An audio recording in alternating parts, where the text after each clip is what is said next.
Hey, what's up, everybody? Welcome to another episode of the Sully Squad. Got some exciting times in Philadelphia sports. I know, Sean. I know when we were growing up, there wasn't a lot of exciting times. No. But right now, things are looking pretty good in Philly sports. You got Daryl Morey cooking. Love what the Sixers are doing in free agency. You got the Flyers getting the Russian kid Michkov coming over. Phillies with 7 All-Stars. And Eagles training camp. Eagles are looking good again. So we got a lot to get into. I got my usual cast, except Diego's out, and we got special guest Nick Earnshaw from 97.3 hopping on. So thanks for hopping on with us, Nick. Thanks Joe, Sean, great to be with you guys, man. It's exciting. I can't wait to break all this down. There's so much happening in Philly sports. Oh yeah.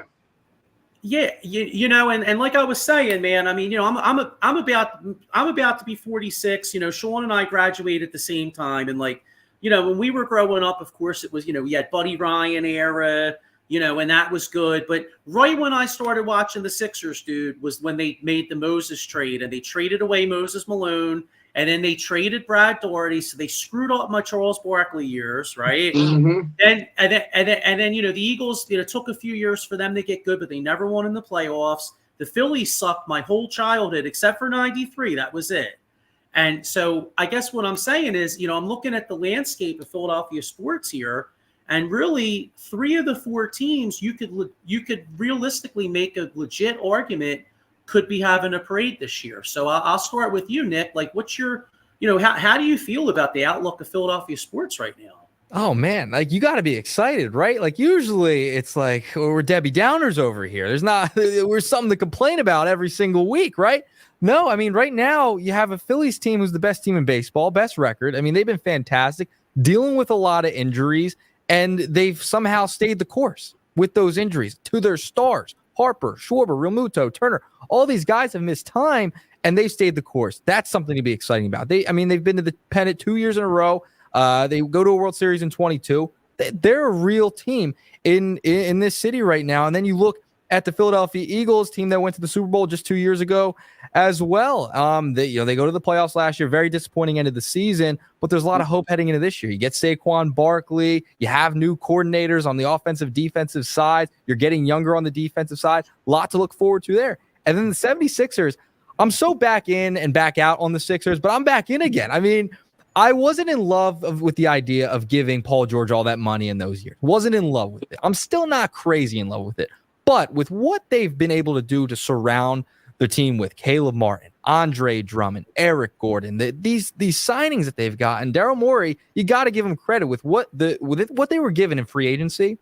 They did the best they could, and they got a lot of talent to fill out this roster. You bring back Kelly Oubre as well. So they're a team that's a contender this year. I think the odds have gone up significantly after the moves they've made to win the championship next year. And then the Flyers, they're building their team. They're young. They almost made the playoffs last year. That's a team to continue to watch too. So all these teams are on the rise or are a team that's a contender at the moment right this second. So yeah, maybe are all 4 teams going to go back to like they did in 80, right? Is that what's going to happen here? Can we get a championship out of this? Yeah, beautiful thing. Definitely. So I'm excited for sure. Yeah, I got a comment here, and this again, typical Philadelphia. This is my buddy John. He's John Michael. He says, "Hey fellas, good times in Philly, but this is Philly. I remain a wet tail skeptic. I'm not in on the Sixers at all. Embiid is always injured, and now we add other injured players. LOL. Sorry."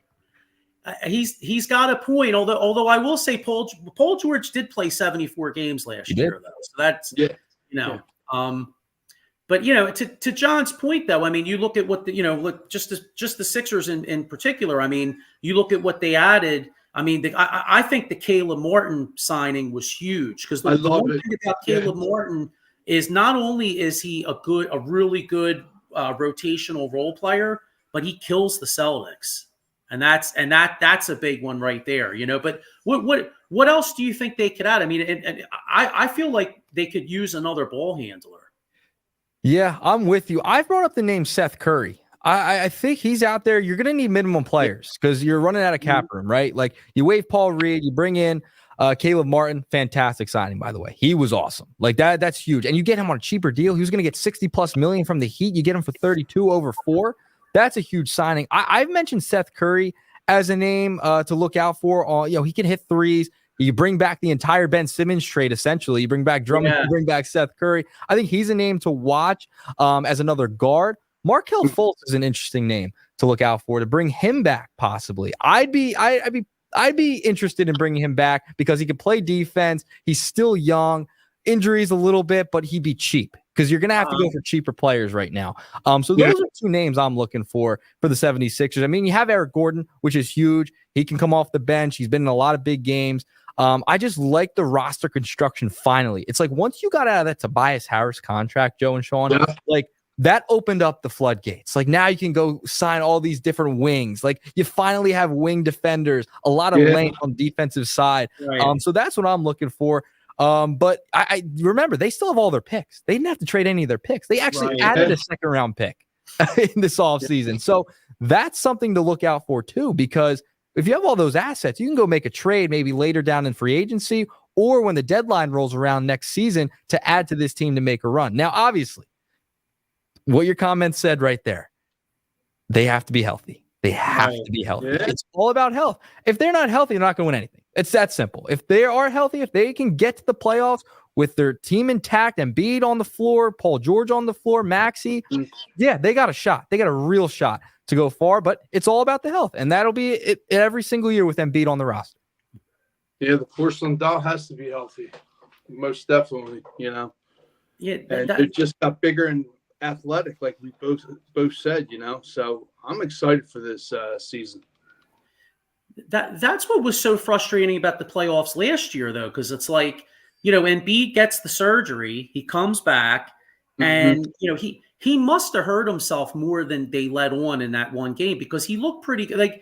Like you watched him against the Knicks, and I was like, well, damn, did he even get the surgery? Like he was running around on like one leg. You know what I'm saying? He looked absolutely. Yeah, but, he did. He did look yes. Like he was playing with Bell's palsy. He had half a face. Half his face was working. True. The knee. I mean, he's had knee injuries for how many years now? Knee problems forever. It's tough to watch, and he was still dropping 50 points like in games. Like, I mean, what are we doing here? Like, he's incredible, man. I give him all the credit. It stinks. I mean, that's just who he is at this point in his career. You got to watch the knees. He's not getting any younger. He's going to be heading into his age 31 season, I believe, next year. So, yeah, I mean, it's just about health at this point. And hopefully Paul George and Maxey, you add these other pieces, can take a little bit of pressure off. I think Embiid said in an article today or some interview that he doesn't have to do as much. He doesn't have to score 30 or 40 anymore. Right. He can kind of hand it over to Paul George or Maxey and not put the pressure on his knees. So we'll see. Yeah, here's hoping that Embiid is done. Like let's not worry about the MVP anymore. Like that's over with. Like, I mean, to me, I could, even if he only played, say, 60 games, I don't really care. Like, just be healthy in April. Give us a shot, Yeah, so true. Just look at what the Celtics did to the Mavericks, man. You actually thought you would have, like, a good series? Nah. Celtics whipped them, But that's who wants it more, So... Yeah, I got a comment here. Paul Spencer says, "What's up, fellas? Welcome to the Out of the Box family." Nick. Oh, look at that, Paul. Great to be here, man. We're already off to a great start. We're not even 10 minutes in. This has been fantastic. I mean, when you're talking Sixers and there's positivity surrounding the Sixers, that's a beautiful thing, Joe and Sean. Paul as well. It's awesome. I love talking Sixers in a positive fashion because usually it's so negative. I know. Yeah. And let's be real. I saw on Twitter. Well, I still call it Twitter. I guess it's X now or whatever. But Paul George was saying he supposedly they were really close to having him traded to the Warriors. And I'll tell you what, if that trade went through, we probably would be negative about the Sixers right now. Because I don't know what the hell they would have done. Yeah. Yeah, I think so. I wasn't like, that wasn't my number one thing. Like, I didn't want them to go get Paul George. I wasn't in love with the idea, his age, the money, the years. Yeah, okay, fine, whatever. They get him. He's a very good player. He's a great wing. He's a star. Huge. They did their job. They went out and got a star. Daryl Morey said what he's going to do. Okay. I think if they were able to, Lauri Markkanen would have been a name to watch out for from the Utah Jazz. Yeah. That would have been a name I would have thought the Sixers could have went after. He's only $18 million against the cap. They had the trade assets to do it. You saw what happened with the New York Knicks and Mikal Bridges. They go out, they give up a ton of picks to go get him. That could have been something the Sixers could have done. That could have been another route they could have taken to go after a wing like that. So that's something I could have seen them doing. And then, filling in the gaps around them, building out a roster with a lot more depth than they're going to have this year. I mean, they have a decent amount of depth now with, Drummond. That's huge. You have Eric Gordon, Oubre. Fine, you can mix and match lineups. But that could have been another route they went. But we know Daryl Morey. He's going to chase the star, and he did. And, he's filled out the roster, I think, pretty well surrounding the stars. So when you have three superstars, a big three, a team like this, I think you're in good shape, and they got a chance. They definitely have a chance. Yeah, I got it. John Michael agrees with you. He says he hopes they get Seth Curry back. I agree with you guys. Reverse the Simmons trade. I really like the team with Curry. And Paul Spencer's got another comment. He says, "You guys can talk Cowboys." Oh no, Paul! No. Hold my nose on that one. What did he say? I couldn't hear him. Yeah, he said he could talk Cowboys, but hey, I mean, we could like I said, I mean, we could praise the Sixers all day long, but we got a baseball team in this town with 7 All-Stars. First place Philadelphia Phillies. Tough. Like we touched on earlier, a lot of guys out, and of course I want to be positive, but the Philadelphia in me has to be a little bit negative. Our outfield really does blow. So what do you think? What do you think that Dombrowski could possibly do at the deadline to improve this outfield? Because the infield's great, but the outfield really sucks. Yeah, the outfield's brutal. I mean, to say the least. I mean, you can't have Kyle Schwarber back out there getting hurt again. You can't send him back out there in left field at all. Sean, I know you agree with me on that. That can't happen. David Dahl, he had the home run when he came up. After that, he's been not great. Yeah. Rojas, he's just not a major league hitter. He's just not. I mean, he's got plenty of time to develop. I think personally they rushed bringing him up, to be honest. Yeah. He came straight from Double-A. I know they needed a glove out there. He's a fantastic glove. He is an all-star level glove in center field. But the bat just is not there, and it's not there yet. And this is a team that wants to win right now. They have to make an upgrade. I mean, they have to make a trade. In the beginning, like a few weeks ago, about a month or two ago, I'm like, oh, they have to go get an arm. Their number one thing is an arm out of the bullpen. I still think they do need another arm out of the bullpen. But it's turned into, you need an outfield bat because Brandon Marsh can't hit lefties. He's batting 152 against lefties. Very troubling. I like his glove in center field. He can handle it. But you don't want to platoon 2 positions on a championship level team. That's the issue here. There's names out there that have been talked about. I mean, Luis Robert, a name in Chicago, continues to be talked about. Jazz Chisholm is a name I like. I know he's a lefty, but he hits great against left-handed pitching. So he actually hits better against left-handed pitching than right-handed pitching, which is interesting. Brent Rooker from Oakland. That's another name to watch out for. Not a great defender, has been more of a DH for the Oakland Athletics. But that's another name I think that the Phillies could get, and they wouldn't have to give up as much either. Because remember, they have 3 top prospects that they don't really want to give up. And I trust Dombrowski, but he's traded prospects in the past. And if they're going to go for it, you may have to give up one of those guys. Yeah, the only kid, I mean, I really don't want to give him up, but honestly, if you have to give up one of the top guys, the shortstop I would probably do. Not Aiden Miller, the other guy. I'm drawing a blank on his name. They have a young kid shortstop that's not Aiden Miller. It's let's see if I can find him here. But I would consider that only because he's going to be blocked by Aiden Miller. Plus, you got Trey Turner playing shortstop too. You know what I mean? I think his name's Kaba or something. Kaba, Starling Kaba, I'd move from the Rays. He got some good numbers. Yeah. He's a young kid that they probably like his potential, but you do have Bryson Stott who's young. Like you said, you have Turner, and then you got Aiden Miller, and from what I understand, Miller's still playing shortstop right now. Yeah, he is. So we had him on the locker room with Billy Schweim a couple of Saturdays ago. He came on, and I asked him about that. He's comfortable playing either third or short. He's played both his entire life. He doesn't mind. His answer was great. Like he doesn't mind playing either one. And I'm thinking down the line, right? You mentioned Trey Turner. I mean, you got all these guys on 10-year contracts at this point. Right. Like You move. So I'm thinking, all right, Schwarber probably only has a couple years left here. I don't expect him to be here more than 2-3 more years, right? So he's gone. And then maybe you think about moving Bryce to DH. Then you move Bohm over to first base. That's something you could do. And then Miller comes up to third, Turner still at short, and you have Stott at second still. That could be something down the line if you're going to do that with Miller. Yeah, that's true. Yeah, you're right. And I guess, what's the one rule with prospects with baseball all the time? They, a lot of times they always say, well, don't just pigeonhole somebody in. Things have a way of working out, Yep, exactly. So, we can always go to the St. Louis Cardinals organization and try to pluck something from them because they're so rich and deep, whether it's the farm system or even the starting lineup. Like you got the kid Alec Burleson, Donovan. Yep. I mean, but I'm just the average fan, but I hope Dombrowski's thinking the way I'm thinking and everybody else is thinking. Yeah, let's hope. But yeah, I mean, hey, so let's hopefully. How about maybe bullpen? What's funny? You mentioned the guy from the A's, the outfielder from the A's. Maybe they could. Maybe the Phillies could. Although the problem with that would take your top prospects though. If you tried to get Miller and I don't know. Well, and they give a lot of prospects and picks because they want right now as it stands. I don't know if you've seen the article. They want like a king's ransom for him. Yep. Even though Oakland's not the best of the team, but they want a lot for him. But the kid has the stuff. He's there. Throwing 103. I think his fastest was 105, Joey and Nick. It's like, damn, sign me up. Right. I love Mason Miller. I think Mason Miller is fantastic.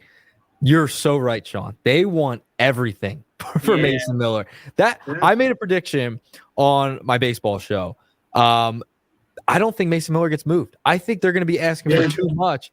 I don't know if the A's want to come down from that price. I mean, you can keep him and develop him. I mean, he's a really good player. There's talk he might even turn into a starter down the line. You don't know. So if they're asking for that much, and I think they was on Sunday Night Baseball last night, it might have been Buster Only said something about Mason Miller's market. Like teams don't want to give up this king's ransom, like Sean mentioned, for Miller. Like I just don't think they're going to want to do it at this point because, and you also remember the third wild card. All these teams think they're in the race right now. Like there's a ton of teams in, like whether it's the American League or National League. There's more teams that think they can make the playoffs, and once you're in, anything can happen in postseason baseball.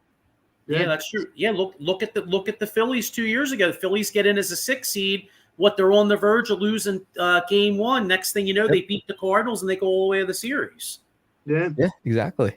So you never do know. And I mean, you were talking about like closers. I mean, the Pirates would be a team, with their closer, but like you said, they're in the running. You know what I mean? So it's going to be tricky for Dave Dombrowski, who I would say, to be honest with you, as much as I like Howie Roseman, I would say Dave Dombrowski's the best GM in the city. But, he is to me and Joe will always say, damn, Sean, you're still on that.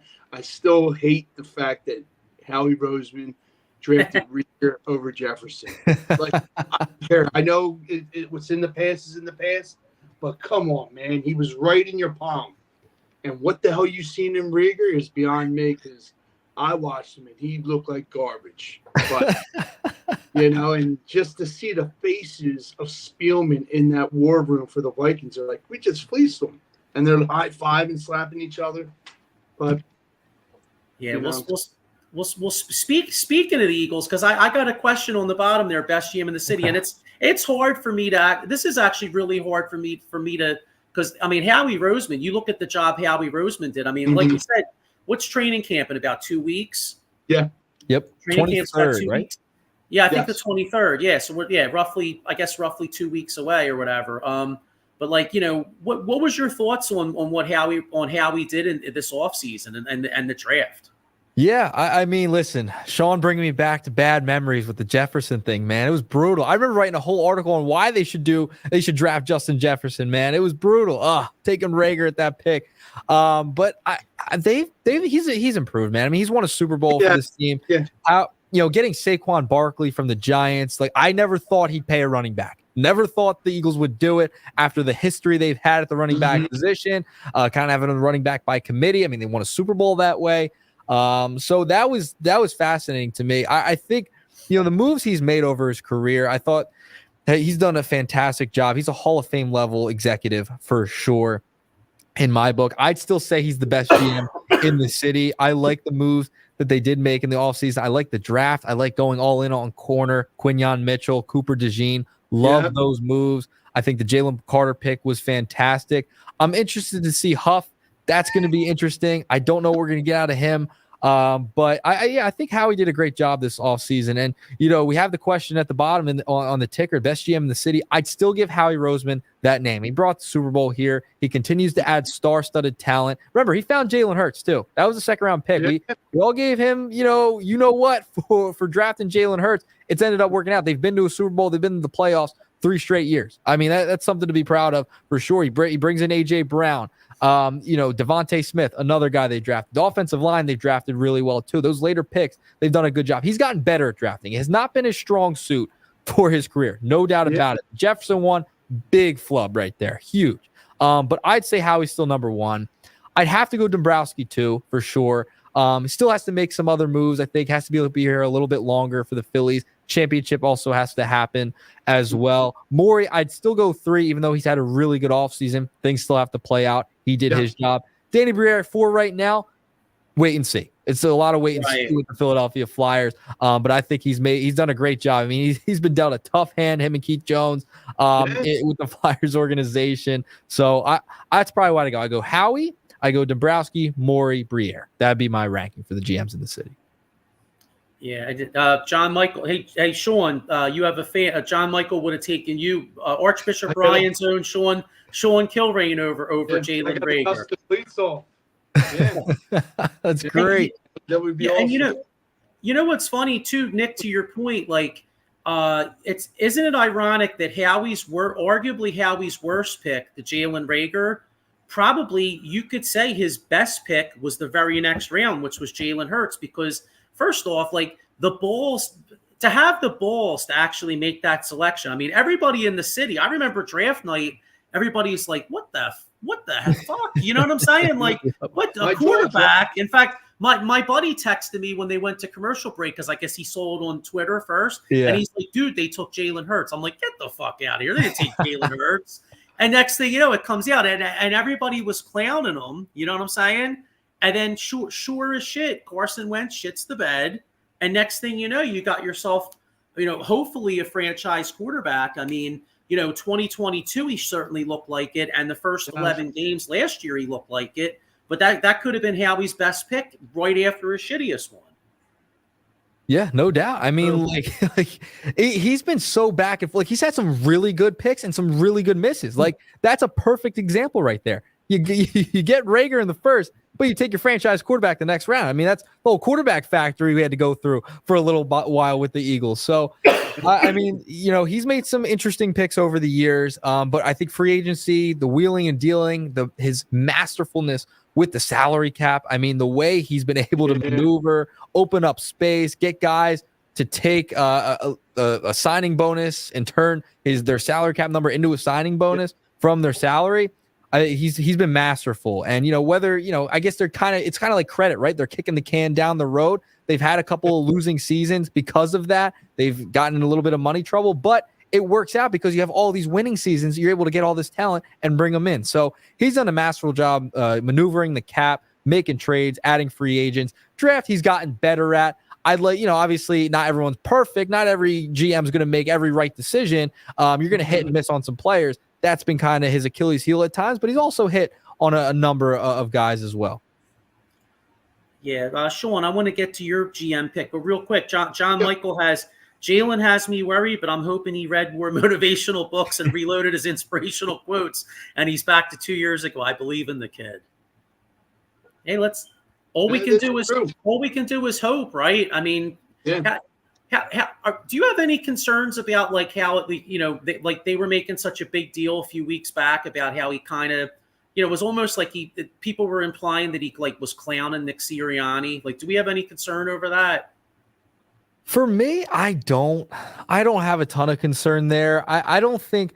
Listen, Jalen Hurts and Nick Sirianni are two totally different personalities. That's clear. It's so obvious, right? It's clear that they're two totally different people. But I think they can make it work. I mean, this team went to a Super Bowl 2 years ago. We forget that. I understand how bad last year was. I'm glad they brought in a new scheme, right? On offense and defense. They brought in new coordinators. Kellen Moore is going to be much more creative than Brian Johnson. They were so predictable last year. Winning cures all. And if they're winning and they're more creative on the offensive side, I think the offense is going to be fine. It stinks because Jalen's had to learn a new offense nearly every year since high school. Like the Shane Steichen years were the only 2 that he's had the same coordinator back to back, which that's frustrating as a quarterback, right? You're learning something new every single year. But I don't think there's much into that. I think that's kind of been blown out of proportion, in my opinion. I think they'll be fine. They're professionals. He's still a young quarterback. Sirianni's still a young head coach. They'll figure it out. And with the new coordinators, I think it's going to help a lot because the offense is not going to look as bland as it was last year. Yeah. How about you, Sean? You any concern, or you think it's much ado about nothing? Nah, much to do about nothing. Just like Nick said, with Kellen Moore, we're going to run more motion, heavy involved in the tight end, more running back with the addition of Saquon, and Hurts under center. So it's his to show us what he's all about, So I'm looking forward to the season, with these guys, But as far as my GMs, with the bad taste in my mouth, it has to be Howie Roseman 1, Dombrowski 2, Morey 3, and Greer 4th. But you got 2 guys for the Flyers organization that played the game, knows the game. So I have the utmost confidence in whoever they get because they know the game, So props to them. What about you, Joey?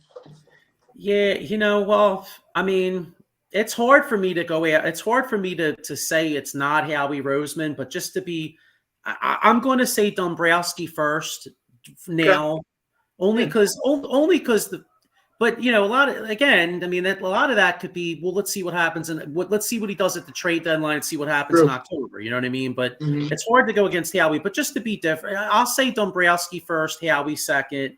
Morey, Morey third. But let's keep it real. If the Sixers make a championship run, that could change. And then Briere.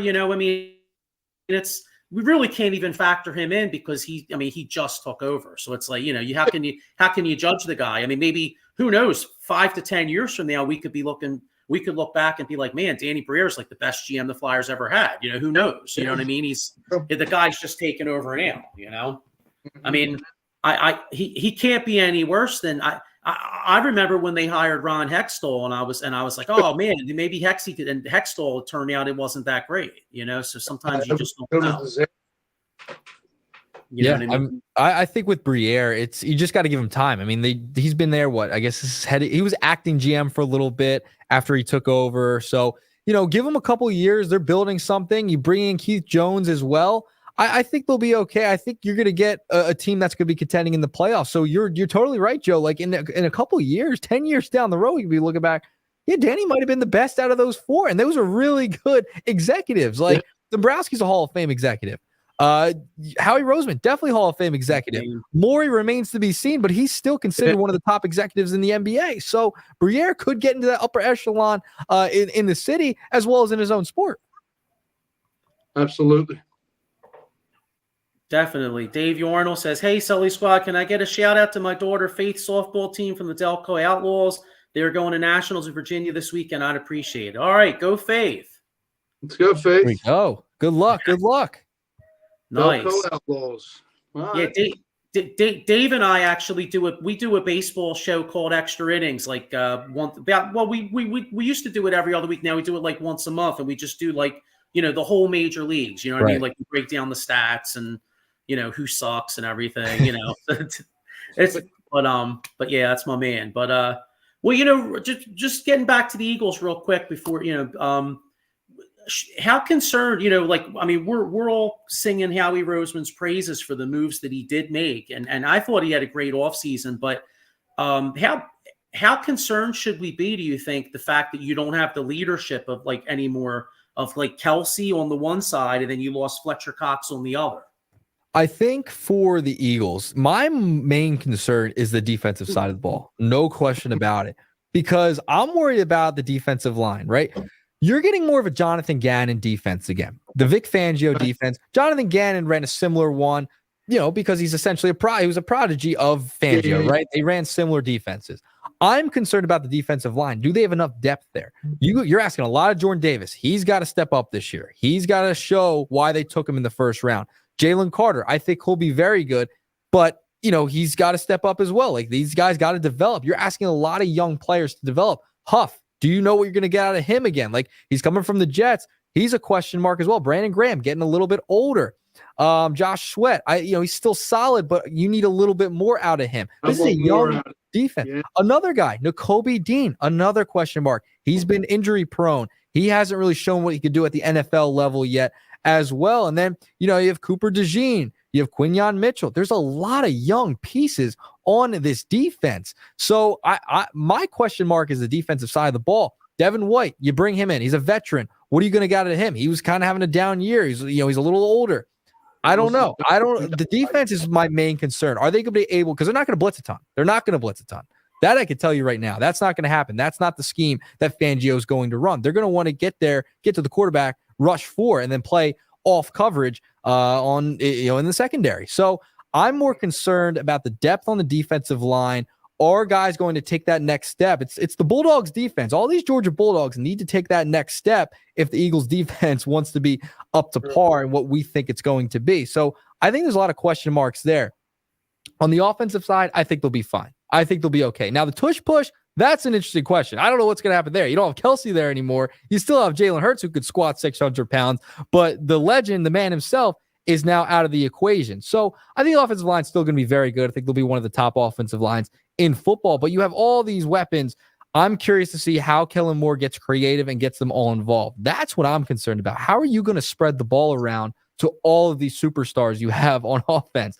You saw it last year. Devontae Smith had a quiet 1,000-yard season. Dallas Goedert had some injuries. Remember, Dallas Goedert didn't score until the Rams game. It was at week 5-ish. So they had trouble early on in the season spreading around last year. Now you add Saquon Barkley to the mix. How's that all going to work out? I'm more confident in the offense than I am in the defense because there's so many more question marks on the defensive side of the ball. Yeah, like you said, especially the pass rush, because you lose in Reddick, and then and then I think I was seeing it looks like Jordan Davis is in good shape now, but that it seems like as the season goes on, all of a sudden he starts off good.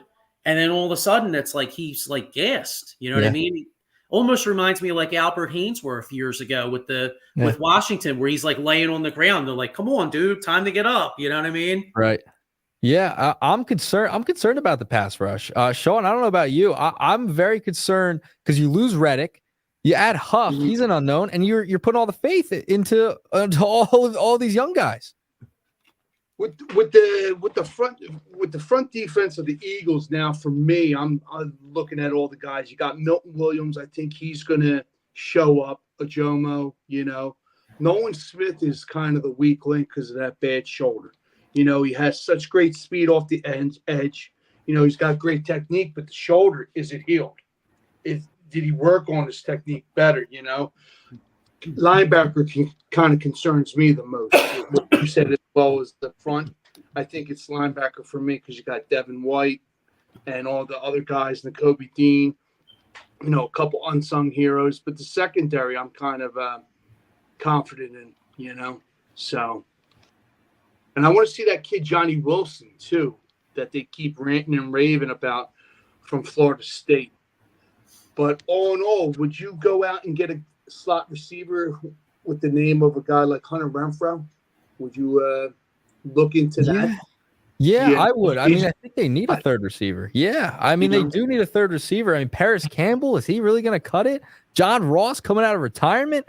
I don't know. It's just a name. They're hype names and camp bodies. But like you said, does John Ross still have it? Does Paris Campbell? I'm excited to see how Isaiah Rodgers does after a year of being suspended all year. I think he's a pretty solid corner. And where do we go with Burnberry? I'm sorry, James Bradbury. I think he has no shot of being on this roster week 1. That's where I think he gets cut. He's either cut or traded. I don't know what value he has on the trade market, but there's no way he's going to be here. And you have all these young corners. How are you going to keep all of them? Eli Ricks, Kile Ringo? Like, you have all these names to think about. I love Sidney Brown's just everything about him, man. Even when he played, he's just that genuine, smart player. And you couldn't ask for a better story with him and his brother, you know what I mean? But, yeah, I think Bradbury either gets traded to Atlanta or the Colts is what I was reading a couple of months back. What's up, Frank? Paul Spencer said, the only thing with Johnny Wilson, he says he drops the balls a lot. Yeah. Yep. Yeah, but you hope he could work on that, you know? Hit that jugs machine, man. Paul Spencer says, I agree. D-line depth and starters to potential. Opposite of Cowboys or O-line as 2 players starting out of position as rookies. Guyton at left tackle, BB at center. I'll tell you what, getting back to the Bradbury, though, if Howie Roseman could somehow get some value for Bradbury, immediately induct him into the Pro Football Hall of Fame. Oh, yeah. Like literally, like, I mean, like, just – yeah, like literally, he'd be like the first active GM to like, they'd be like, all right, he's immediately going in. You know what I mean? And then the Tennessee GM would be like, I totally agree. Fleece my ass. You know what I mean?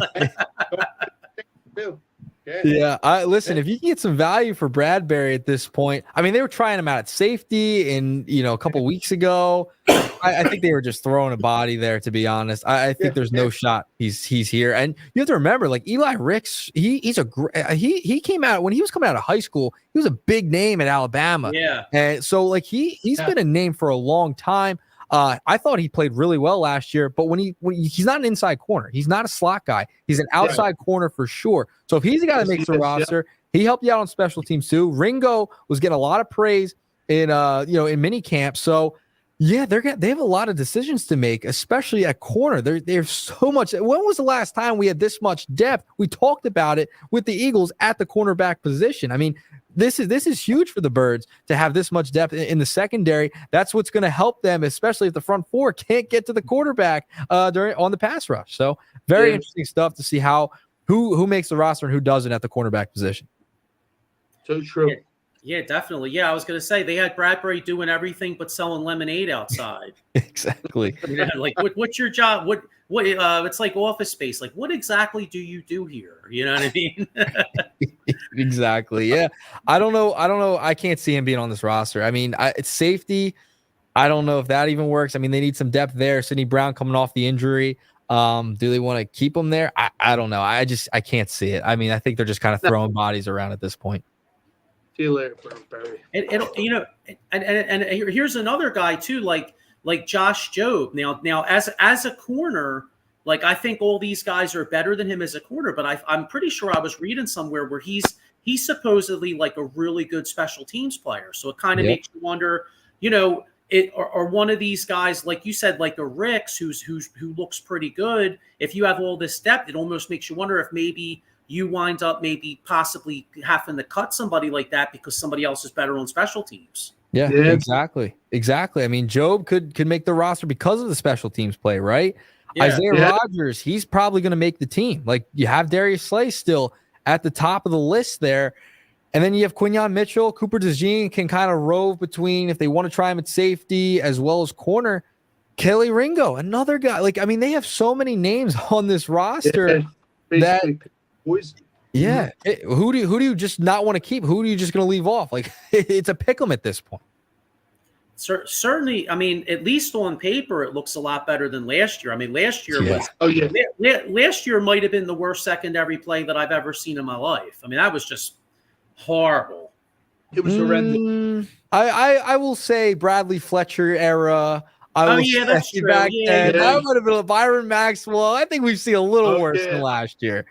Yeah, it just from Oakland. Yeah. Brutal. Yeah, Nnamdi Asomugha. Oh God. We got to bring you back, Joe. We got to refresh your memory there.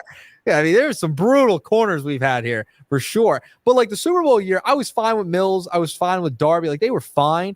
But going back, like Bradley Fletcher, brutal. Oh God, that was hideous. Yeah. I mean, there were some names we could go down the list. I mean, Byron Maxwell, another guy, brutal for the Eagles. Spent a lot of money on him too. You know what's funny too? You talk about Nnamdi Asomugha. It brings me back. They signed him on a Friday night, and the Phillies got Hunter Pence the same Friday night. And I remember I was in a bar in Doylestown, like for happy, like it was a little after. I was out for happy hour. Then it was later in the night, getting a little banged up, and like dudes are like high fiving each other, like, "Yo, man, we got Nnamdi Asomugha, we got Hunter Pence," and then it's what a freaking disappointment, you know? Yeah, that was a kick in the gut, really. The way he went from Oakland to here, wow, like that's an all-timer. It's an all-timer. I mean, they had him and Rogers Cromartie, and Rogers Cromartie was really good in Arizona, and then had a pretty good career after that, especially with the Giants. He was decent. Like it was with that era of Eagles football. Just yikes! All-time snoozer there for the Eagles signing Asomugha for sure. Goddamn Danny Watkins, fireman. Yeah, there you go. You know, it's funny. The kid coming out of the draft, I think his name was like Latue or something from UCLA. I think I forget his name. The kid coming out this year, he was a pass rusher. I might have screwed up his name, but he supposedly was thinking about being a firefighter. I was like, absolutely not. Forget it. Stay away. Like, not even interested. We love our firefighters, but we don't even play on the offensive line for the Philadelphia Eagles. It's just where we're at. Yeah, I got one more comment here. Joaquin Stable, I think we're going to the Super Bowl this year with the roster that we have, but they need to improve on special teams. Special teams actually did improve last year. The Super Bowl year, the special teams sucked, but last year it was actually not that bad. But let's hope it's good again this year. I think it will be. You know. I think so too. I think with Covey, Joe, he was very good last year. I thought he was fine. Like he didn't take anything back for a touchdown, but he was solid. He's one of the top punt returners in football. Yeah. Yes. Yeah, for sure. Would you keep him with all that stuff being said as one of the locker room guys? And you know the code. You know, you keep everything in-house. Yeah. You don't allow that outside. And social media and sports talk, it's a feeding frenzy. You know what I mean? And I think that put him like as a bullseye. You know what I mean? A target on his back. Does he stay or does he go? I think he stays. I would keep Covey. I think he helps you out on special teams. He's one of the top guys in yards per catch, like you mentioned, Sean, last year. I would keep him. I mean, that's just the day and age we're in. I mean, we have a guy who just signed with the Sixers, has his own podcast. He's called Podcast Pig. That's just the day and age that we're in, guys. Like, they're going to go out. Things are going to be said. It's just it's where we're at with today's athletes. So things are going to be said in the media. They're going to twist it sometimes. It just is what it is. I think, I'm not too worried about Britton Covey going out there and causing ruckus in the media. I think they'll be fine. Keep him on special teams. I don't want to see him probably as a third receiver. Now, someone I do want to see get involved in the pass game is Saquon Barkley. That's a name that I want to see him get involved in the pass catching games. The Eagles haven't done that in a while. It hasn't been Sirianni's MO. I wonder if Kellen Moore finds a way to get Barkley involved into the passing game a little more, especially since they don't have that third receiver that, they kind of want. Paris Campbell, John Ross, not names that jump off the board there. I think it does, like you said. I think you're going to do like a 5 and in dump pass. The dude's a wrecking ball. So it's like, do you really want to tackle him at his ankles? No. Absolutely not. He's that strong in his legs, He's a bowling ball, and just like you and Joey said, it's pick your poison. We got such a talented roster from wide receivers to O-line. And the O-linemen are just as nimble, if not quick. Your Lane Johnson, your Landon Dickerson. Everybody was counting him out with the bad knee when they drafted him. Look at him now. I mean, it's awesome. Mulata, too, a 7th rounder. Come on. Don't get no better than that, man. I love it. I'll tell you what. You know what I'm interested in? I'm interested in to see Jeff Stoutland get his hands on Mekhi Becton. Yeah.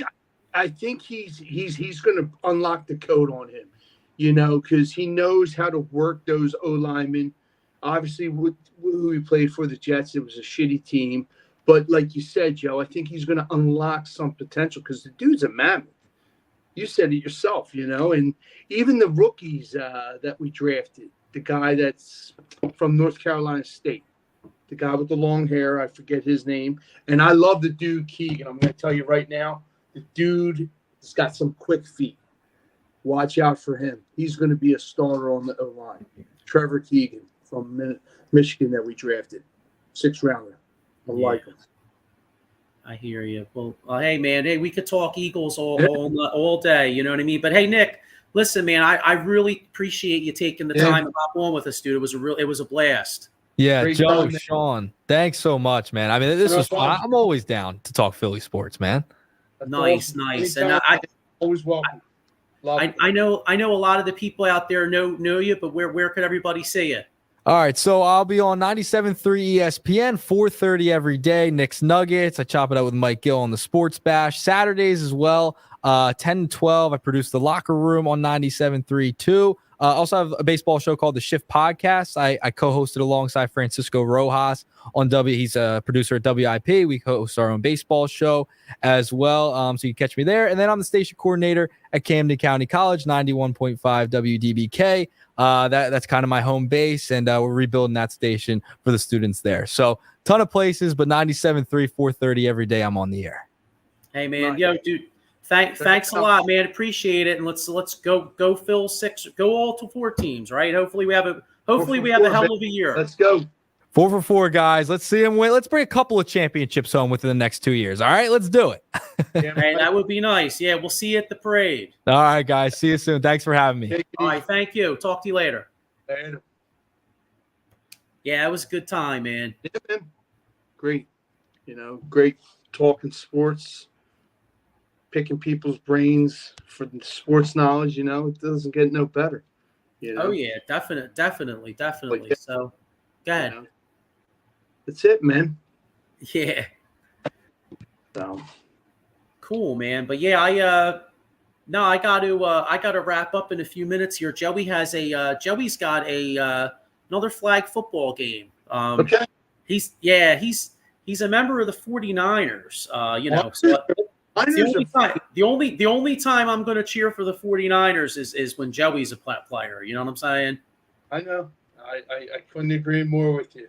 Unfortunately, it is what it is. So yeah. But I gotta give a shout out here though. We mentioned John Michael mentioned his concerns about the Sixers injuries, and every time I think of injuries, I think of my man Jason Fine, aka Attorney Big Al. If you get hurt on the job out there, you say you slip and fall, don't settle. What was that movie, Sean? I'm gonna get you, sucker, where he says he could sue you for $1 million, but he'd settle for 40. Yes. Yeah, don't settle for the 40. Get yourself something better than some St. Ides. You know what I'm saying? Call my man Jason Fine. He's got 3 offices throughout Pennsylvania, New Jersey, 1 in Philadelphia, PA, 1 in Cherry Hill, New Jersey, and 1 in Pittsburgh, PA. So, hey man, hopefully you don't get hurt out there, but if you do, my man will get you paid. Yes. Yeah, I'm trying to think if there's anything else I wanted to touch on. Nothing really happened with the Flyers. I know. We didn't really. I mean, we talked Briere a little bit, but Flyers just had. They're not really going to be a story probably until next year, really, or until they start playing and we see the Russian kid. Because Briere came out and said that they really don't have any money to spend on free agents because of the cap situation. So, Flyers got a little, but basically. Hopefully they don't. Work in progress. Yeah, they're a work in progress. You know what I mean? Just like the Sully Squad here. Yeah, we're work in progress, bro. Yeah, man. Yeah. So, all right. Well, listen. I'm gonna wrap up. I got to get my little guy to his game. Sounds good. Go. Oh, you know what? I didn't even touch on. You know what? Phillies this week. Actually, I always do this, and I forgot to do this with Nick. Oh, good, man. All right. So, Dodgers. Phillies got 3 with the Dodgers and then 3 with Oakland. Yes. Then we got the All-Star break. Big series with the Dodgers. We're really banged up. Although I think Schwarber might be back tomorrow night, though. I think I saw. Okay. Real quick, because you got to run 3-3. You think the Phillies are going to sweep the Dodgers? No, 3 wins, 3 losses. Oh, 3-3. Okay. Yes. You know what? All right. You know. Well, see now. This sounds like I'm being kind of a wimp. I'm just hoping the Dodgers. I think we're 3 or 4 up on the Dodgers. So I hate to sound like defeatist, but with as banged up as we are, I'll be happy. Just win. Even if the Phillies only win 1 out of 3, I'd be okay with that. And then just kick Oakland's ass. So I'm gonna say 4-2. I say they beat the Dodgers once, and then they sweep the shit out of the shitty ass A's. Well, I'm going to the game Friday night for Gabriella's birthday, 16th birthday, so it should be a fun time. And I'm hoping, like you said, they kick some ass Friday night against Oakland. So nice. And maybe Dombrowski has some phone conversations for that outfielder, and we'll see what's up. You know what I'm saying? I'll try to get his attention when I'm down there. You're right.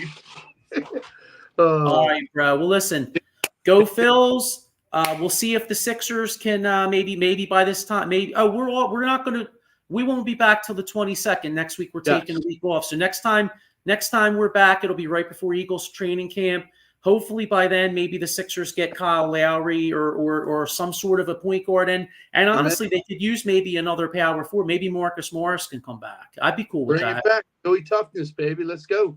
All right. So next time we're on here, we'll do a lot of Eagles talk. And all right. Well, everybody, we'll see you later. And go Phils. Go Fightins.